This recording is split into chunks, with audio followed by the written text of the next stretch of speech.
Bismillahirrahmanirrahim. Assalamualaikum warahmatullahi wabarakatuh. Masih dalam video kedua dalam seri buku Sadar Kaya, Mardika Wik Prasentio.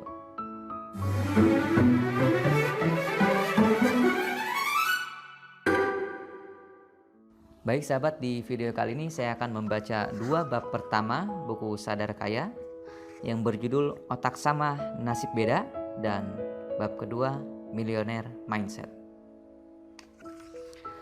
Otak sama, nasib beda. Seperti ini tampilannya.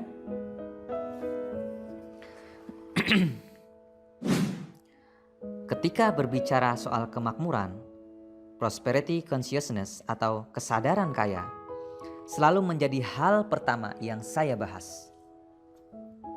Kata-kata ini menekankan bahwa cara otak bekerja adalah pilihan. Jadi, bagaimana Anda bisa memprogram otak Anda untuk menjadi orang kaya, Andalah yang menentukan. Artinya, kaya itu pilihan. Ini sekilas fakta tentang otak. Bangsa manapun di dunia, ukuran otaknya, baik ukuran panjang syarafnya, jumlah pengantar kimia dalam otaknya, maupun sensornya, semuanya sama. Kecepatan kemampuan berpikir yang oleh sebagian orang disebut IQ juga tidak jauh berbeda. Intinya, kemampuan menyimpan datanya sama. Jika manusia diibaratkan sebagai komputer, anggap saja otak itu hardware-nya dan semuanya sama. Lalu, di mana perbedaannya? Mengapa yang satu lebih sehat dari yang lain? Mengapa yang satu mudah tertawa, yang lain selalu sengsara? Mengapa yang satu mudah mendapat jodoh, yang lain selalu sendiri? Mengapa yang satu lebih cepat mendapat uang, yang lain tetap saja miskin? Ada sebuah fakta. Jika saya menyebutkan 375 nama orang, kemudian hartanya digabungkan semua, itu nilainya sama dengan kekayaan 3 miliar umat manusia. Ya, 375 orang sama dengan 3 miliar manusia. Di antaranya, sebut saja Bill Gates, Donald Trump, Warren Buffett, Laxmi Mittal, Paul Allen, Mark Cuban, Jeff Bezos, Rupert Murdoch, Sam Walton, Anita Roddick, Oprah Winfrey, dan terus berlanjut hingga 375 orang. Orang-orang seperti mereka ini memiliki jumlah kekayaan yang sama dengan gabungan 3 miliar manusia. Jadi kesimpulannya, otaknya sama, nasibnya beda. Nasib, ini batu sandungan pertama. Ada sebuah sistem pada manusia yang namanya belief system atau sistem keyakinan. Ini ditanam di subconscious atau alam bawah sadar seseorang. Jika sudah ditanam di posisi ini, untuk mengubahnya perlu teknik khusus. Kalau menggunakan cara biasa, tak akan pernah berubah. Misalnya kebiasaan merokok. Maaf, saya mengambil contoh merokok karena mudah dipahami. Saya tidak merokok, tetapi saya bukan anti orang perokok. Prinsip saya, merokok itu baik, tidak merokok lebih baik. Itu hanya sebuah pemahaman dan pengambilan posisi dalam melihat sesuatu. Kembali ke merokok sebagai contoh. Dalam iklan di televisi, secara vulgar ditulis, merokok bisa menyebabkan kanker, gagal janin, penyakit paru-paru, dan lain sebagainya. Bahkan sekarang merokok membunuhmu. Apakah dibaca oleh setiap perokok? Ya, namun apakah mereka lantas berhenti merokok karena takut akan peringatan itu? Tidak juga. Mengapa? Inilah kerja otak. Otak conscious yang menguasai informasi pengetahuan hanya menguasai 12% dari sebuah tindakan. Subconsciousnya 88%. Informasi tadi hanya menempel di conscious, tidak menjadi gerak. Karena dalam database otak subconsciousnya menyatakan merokok itu nikmat. Jadi itulah yang terus dilakukan. Subconsciousnya lah yang berkuasa. Sekarang kita kembali lagi ke prosperity consciousness, kesadaran kemakmuran. IQ kaya, tulang kaya, balung sugih atau apapun itu, bagi mind master atau sang pemilik otak ini semacam software. Jadi 375 orang kaya memiliki software ini, sedangkan 3 miliar yang lain hanya memiliki hardware-nya tetapi tidak memiliki software itu. Bisa menerima Masih berat? Masih bertanya di mana nasib? Ya, ini pertanyaan kecil dari sekelompok besar. Ini pertanyaan saya pula. Saya mengalami jalan kehidupan yang turun naik seperti gelombang laut selagi badai. Saya pernah memiliki materi berlimpah, tetapi 3 tahun kemudian tinggal di rumah kontrakan dengan masih menanggung utang besar. Kemudian kembali berlimpah materi, kemudian kembali terpuruk. Kembali lagi naik ke atas, lalu terbalik begitu sampai di puncak. Saya mengalami beragam kisah untuk bisa menjadi diri saya yang sekarang. Ketika itu saya banyak mempertanyakan nasib dan urusan jalan hidup.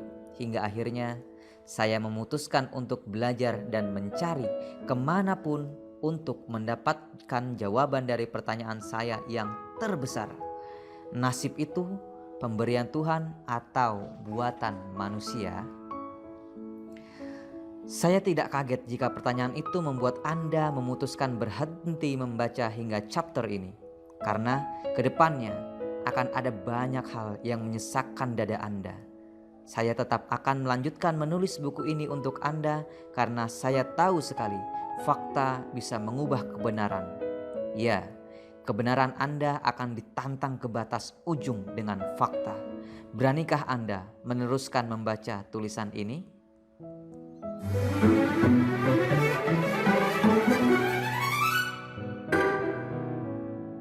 Baik sahabat, selanjutnya adalah bab kedua yang berjudul Millionaire Mindset. Seperti ini tampilannya.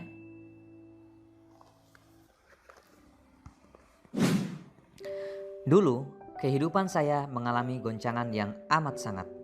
Itu bukan pertama kali, melainkan kedua kalinya saya terpuruk. Tapi yang kedua itu sangat dahsyat.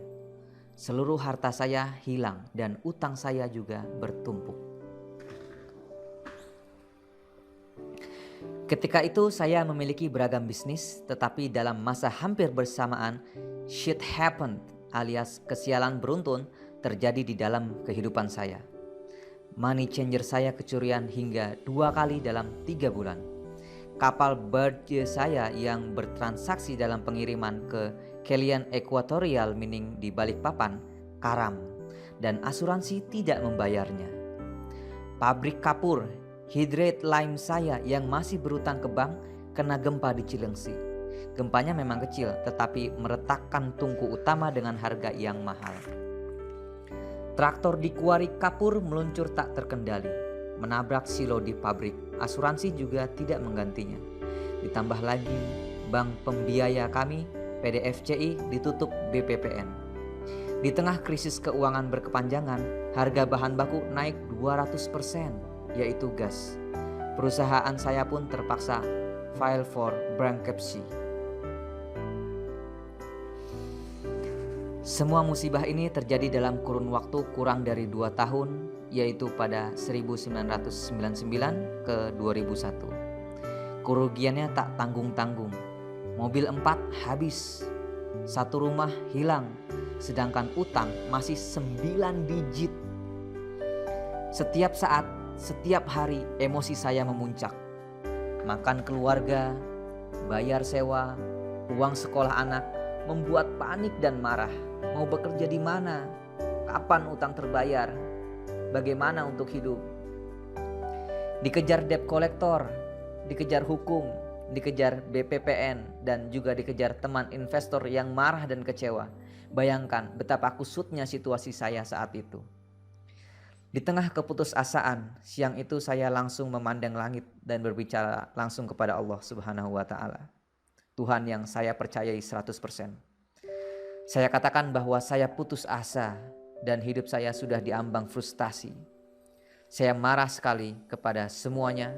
Saya menuduh kehidupan ini tidak adil. Saya merasa telah melaksanakan seluruh ajaran agama. Saya teringat betapa tertibnya saya melaksanakan puasa Senin Kamis selama 5 tahun tak terputus. Setiap malam saya selalu bangun untuk bertahajud. Yang wajib-wajib apalagi sudah pasti saya laksanakan. Hitungan zakat mal dan sedekah lainnya saya bayarkan lebih dari 2,5% aturan baku. Saya mendirikan panti asuhan dan mengelola 8 panti lainnya. menampung 400 anak yatim dalam kurun waktu 5 tahun. Itu semua saya laksanakan dengan tulus, dengan keindahan munajat. Namun, ketika kebangkrutan beruntun selama 2 tahun tanpa jeda dan tanpa belas kasihan terjadi kepada saya mempertanyakan, apa bukti ketaatan dengan kenyataan yang saya dapat? Jujur saja, saya marah kepada Tuhan. Saya protes, bahkan sempat muncul keraguan dalam hati saya yang mempertanyakan keadilan Tuhan. Saya bertanya kepadanya, mengapa musibah ini menimpa saya? Apalagi yang kurang dari saya sehingga saya pantas menerima ini semua? Mengapa rasanya hidup ini kejam dan sadis sekali? Pertanyaan-pertanyaan itu terus berputar dalam kepala saya. Akhirnya saya mulai menjauh dari Tuhan. Jangankan yang sunnah, yang wajib pun saya tinggalkan. Saya meragukan semuanya tentang ajaran kebenaran agama saya. Saya diam. Saya bertanya, tak ada jawaban. Saya kesal, saya murka. Permasalahan ekonomi ini akhirnya berimbas pada rumah tangga dan pernikahan pertama saya yang dulu. Istri saya kembali ke rumah mertua. Kemudian saat itu anak saya yang tertua demam. Panas tubuhnya 39 derajat Celcius dan sudah tidak bisa bangun. Adiknya pun mengalami hal yang sama. Mereka masih balita, baru berusia 4 dan 2 tahun. Listrik di rumah sudah dipadamkan PLN. Tidak ada makanan, tidak ada uang di tangan, dan setiap saat ada telepon dari penagih utang-utang saya. Saya berutang pada lebih dari 5 institusi keuangan dan lebih dari 60 individu. Dari yang utangnya sejumlah 1 juta hingga miliaran. Puncaknya, suatu hari saya ditelepon oleh seorang pemberi utang yang mungkin sudah muak dengan saya. Dengan kasarnya, dia bilang akan mendatangi rumah saya sore itu dan dia akan menagih. Kalau tidak dibayar, maka dia akan paksa. Gaya bicaranya sudah seperti preman. Tumpah darah pun dia siap, katanya.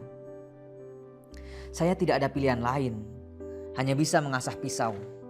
Saya sudah tidak sanggup lagi dan bersiap untuk kemungkinan terburuk. Kalau memang orang itu menantang pertumpahan darah, terpaksa saya melawan. Saat itu rasanya saya sudah siap membantai orang.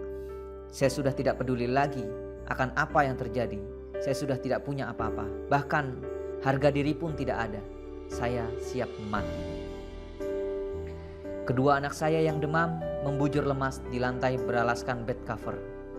Yang satu minum dari botol air tajin beras, yang satu hanya diam dengan botol air mineral yang tidak diminumnya.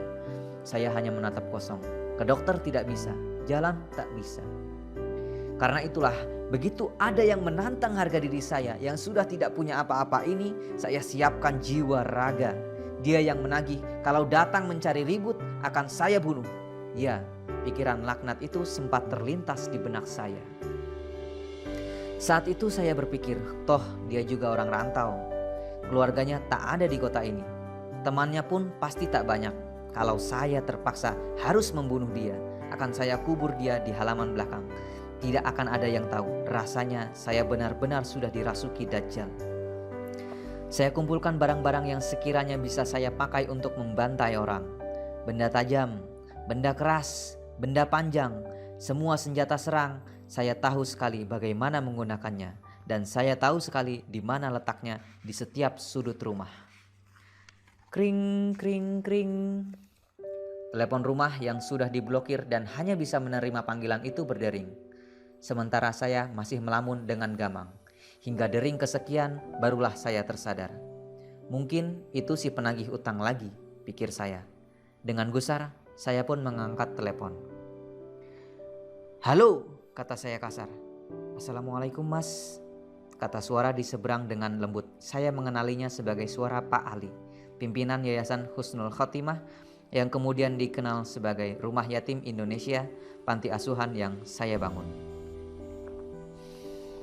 Saya pun terhenyak dan menjawab dengan nada melemah. Waalaikumsalam Pak Ali. Mas, saya telepon sampai 3 kali kok nggak diangkat? Lagi sibuk ya mas? Tanya Pak Ali dengan logat Lamongannya yang khas. Maaf Pak Ali, saya sedang ada kesibukan. Apa kabar? Sahut saya dengan mengatur nafas yang sedang emosi. Mas, dengar-dengar sedang ada masalah ya? Istri pergi, anak sakit, rumah dan isinya sudah dijual, listrik diputus. Apa benar, Mas? Tanyanya dengan serius. Dengan berat, saya menjawab, iya, benar Pak Ali. Mbok ya kalau ada masalah begini, ceritalah ke saya, Mas, kata Pak Ali. Saya tertegun mendengar kalimatnya. Kemudian lanjutnya, Mas, walaupun kita miskin, yayasan kita sedang ada pegang uang. Kalau Mas butuh, ada nih 3 juta, pakai saja dulu Mas. Mas berhak kok, sudah 5 tahun Mas membangun yayasan ini. Kalau ada masalah seperti ini, Mas punya hak untuk memakai atau meminjamnya. Saya ke rumah sekarang ya, biar Mas bisa bawa anak-anak ke dokter, saya antar. Nyes. Rasanya saat itu bara di hati saya seakan disiram seember es batu. Saya tertegun, terduduk dan menangis terseduh-seduh.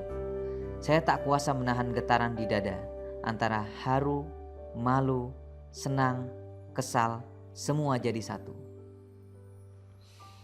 Dengkul saya keduanya di lantai. Tangan kanan saya masih memegang kelewang, pedang pendek yang terasa tajam. Sesaat kemudian saya buang jauh. Yang ada hanya diri saya tersungkur bersujud. Saya salah, saya salah, saya salah. Batin saya memohon taubat. Tak lama kemudian, selagi saya terduduk menatap langit, di bawah pohon kelapa di teras belakang rumah saya, terdengar suara bariton yang mengucap salam. Assalamualaikum, sapanya. Saya pikir Pak Ali, rupanya bukan. Ini dia orang yang tadinya akan menagih utang dengan menantang saya. Saya pun menjawab, Waalaikumsalam.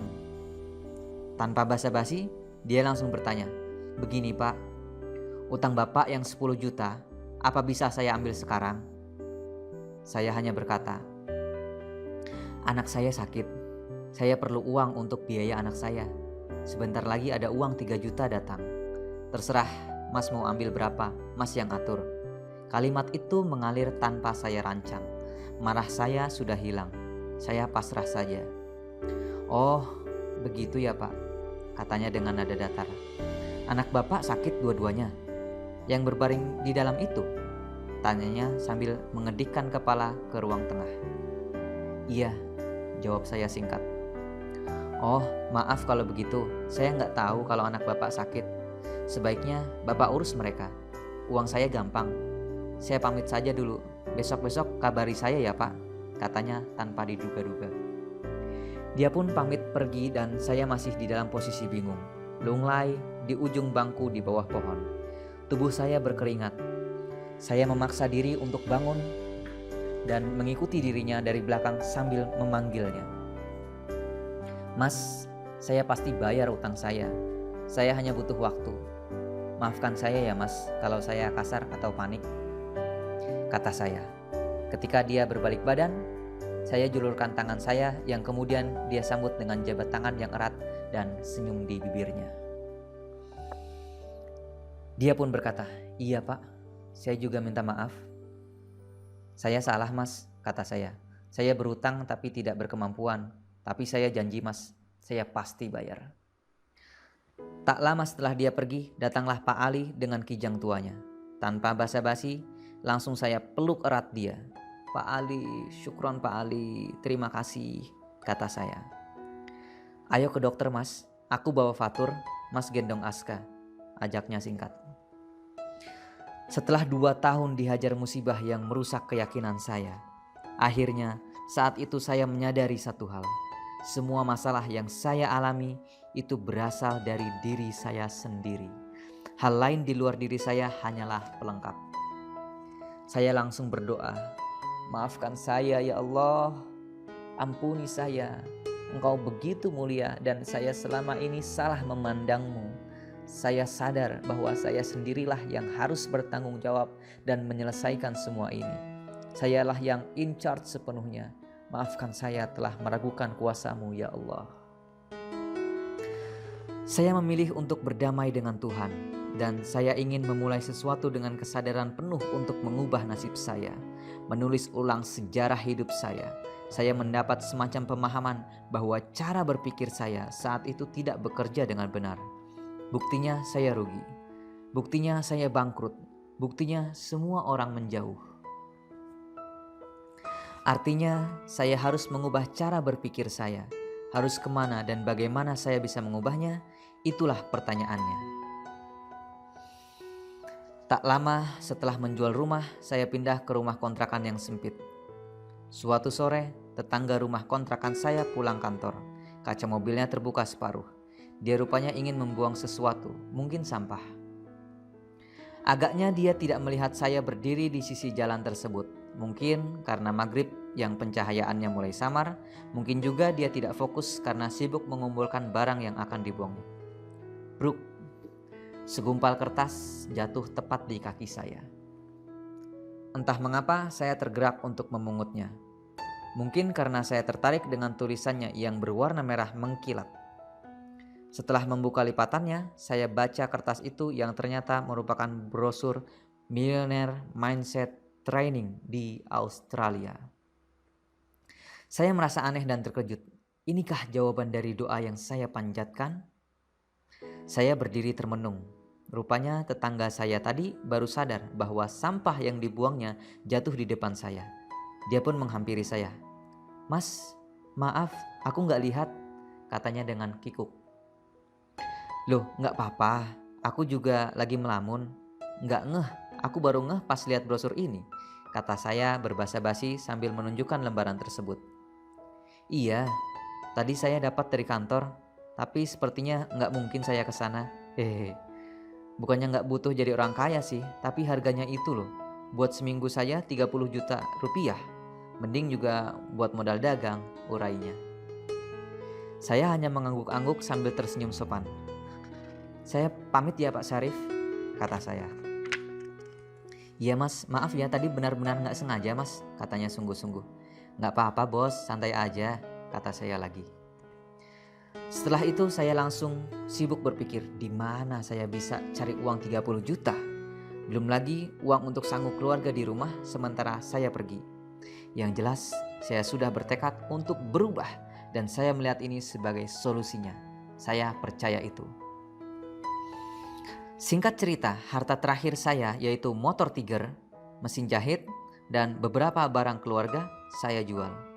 Saya nekat terbang ke negeri kanguru. Saya menginginkan ilmu tersebut. Saya pun berangkat untuk mengikuti Millionaire Mindset Training di sana dengan harapan bisa menerapkannya untuk memperbaiki kondisi ekonomi saya di sini. Kira-kira sebulan setelah kembali dari pelatihan selama 7 hari tersebut, ternyata tidak ada perubahan apa-apa dalam perjalanan hidup saya. Saya masih menganggap bahwa apa yang saya pelajari itu agak aneh, agak nggak kena di logika. "Mek ngono tok, opo iyo? Kayak gitu doang, emang bisa?" batin saya. Memang benar, saya meragukan dan saya menganalisis, mencoba mengurai maksud dari pelatihan tersebut, tetapi saya lelah. Keadaan saya masih begitu-begitu saja. Saya belum bisa dapat uang lagi. Saya belum bisa melunasi tunggakan hutang. Saya belum bisa mengubah nasib saya. Apakah saya harus belajar lagi? Saya mencoba mengingat mundur pengalaman hidup saya. Semua itu terjadi hingga di usia 26 tahun. Benar, saya merasa seakan berjalan di jalan bebas hambatan. Semuanya mudah, semuanya gampang. Pada saat itu saya bahkan menggampangi dalam tanda kutip proses. Saat ini justru proses merupakan hal yang paling saya hormati. Barulah sejak usia 28 tahun, kehidupan saya mengalami pasang surut yang luar biasa. Baik dari masalah pribadi yang personal, masalah spiritual ketuhanan, masalah rumah tangga, masalah parenting, hingga keuangan.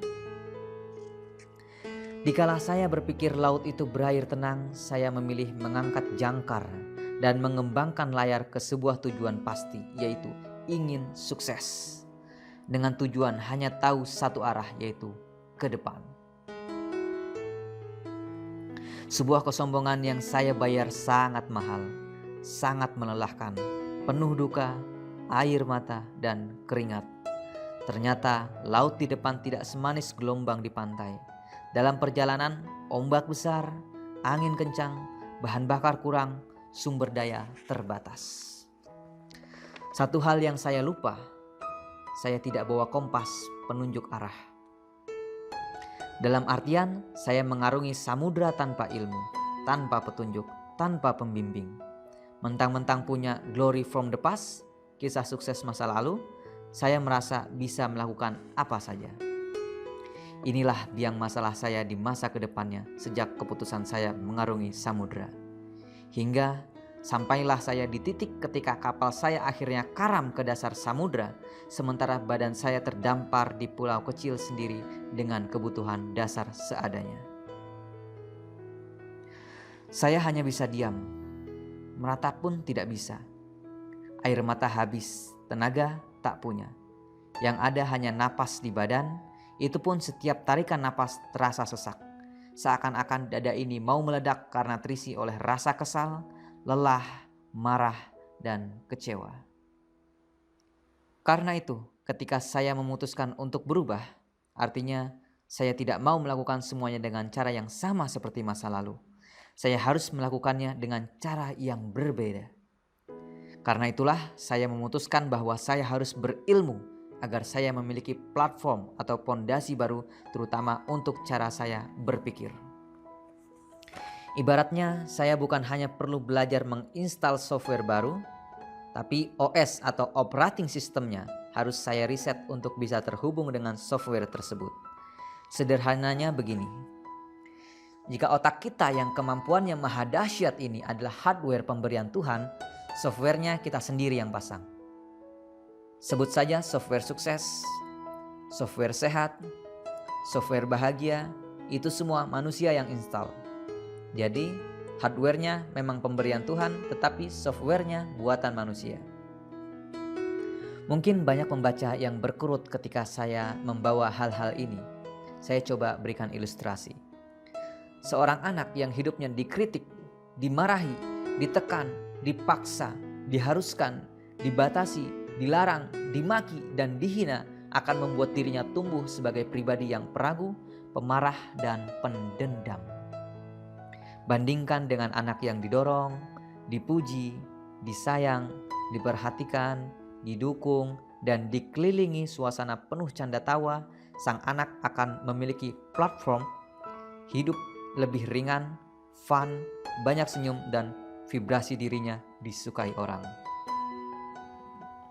Yang saya maksud di sini adalah software seseorang diinstal oleh orang tua dan lingkungan sekitarnya, dan tentu saja software yang buruk bisa diganti, diubah, bahkan dibuang bila kita mau.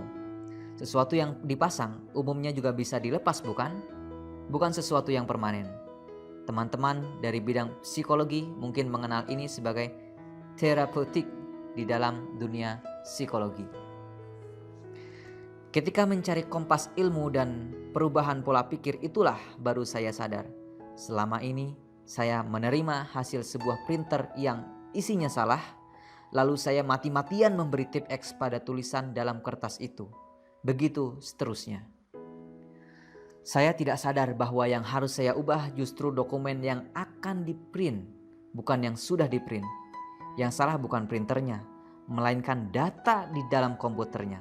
Kalau isi komputernya sudah benar, baik itu software maupun datanya, hasil yang diprint pasti tidak akan salah. Alhamdulillah, terima kasih sudah menyimak video ini. Ini adalah video kedua. Sampai jumpa di video selanjutnya. Silakan simak deskripsi. Semoga bermanfaat. Assalamualaikum warahmatullahi wabarakatuh.